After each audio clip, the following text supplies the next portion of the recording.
Hi there, welcome back to Rules Around the Bay. We're here on hole 7.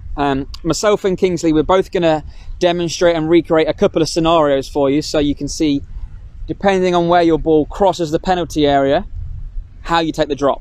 So Kingsley's going to hit a shot here where the ball crosses the penalty area through the red stake. I'm going to hit one where it crosses the penalty area through the yellow stake and show you how we create and drop the ball correctly for this particular situation.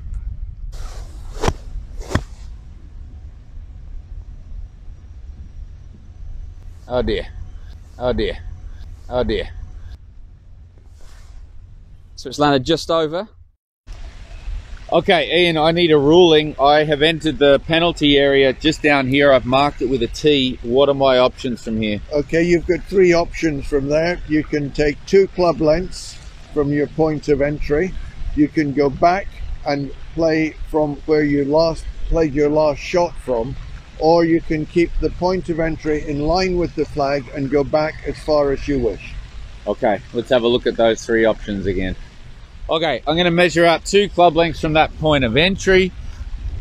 1, 2, I'll put another T there.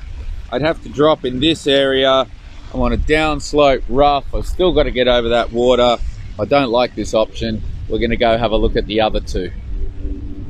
Okay, so I've returned to where I hit the last shot from. I know this point because I filled my divot with our green sand. I can take 1 club length either side of this point to drop within that area. Okay, so I can drop anywhere in here. 1 shot penalty. I've obviously lost my distance and I can move forward from there. Okay, so my third option, which is actually the one I'm going to take, where my ball crossed into the penalty area, which was just to the right of the red stake, keeping the flag and that point in line, I can now come back as far as I want. I've actually come about 6 or 7 yards in front of where I last hit my shot. I've found a nice little flat area. There's no divots here.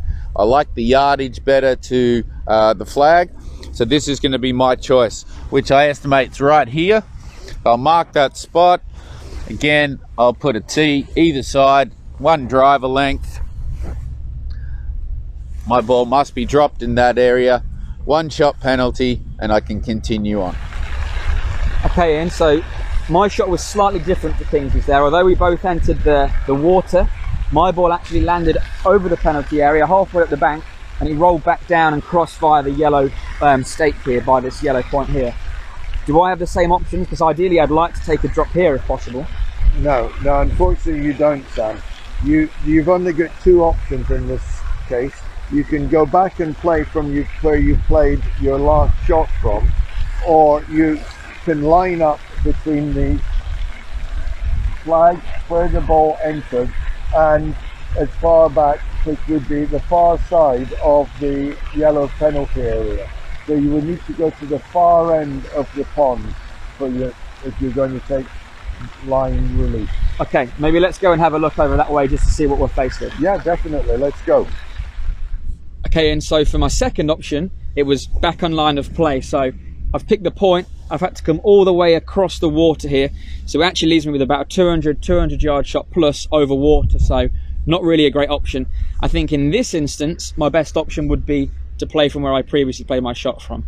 But I'd say it's important to make sure when you are playing this hole, if your ball is going into the water, really be specific and make sure you watch that ball to see where that ball crossed, whether it enters the red or the yellow area, and be aware of what options you have.